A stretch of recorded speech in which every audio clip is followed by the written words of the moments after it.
দেখুন মাছ রান্না হচ্ছে। পেঁয়াজ লাল করে নিয়েছি, কাঁচা লঙ্কা দিয়েছি, হ্যাঁ দিয়েছি হলুদ, লঙ্কা, জিরাটা একটু বেশি দেবো। আর যে আলু টমেটো কড়াইশুঁটি দিয়ে মাছ রান্না হচ্ছে।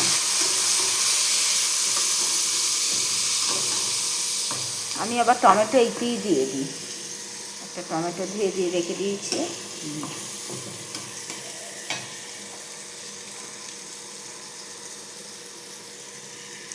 নুন,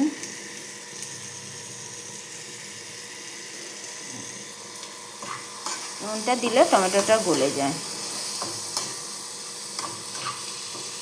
আর এই তো মাছ ভেজে রেখে দিয়েছি, মাছ ভাজা হয়েছে।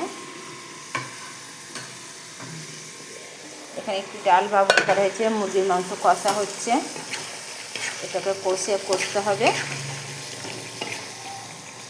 কাশ্মীরি লঙ্কা নেই বলে, হ্যাঁ বরাবর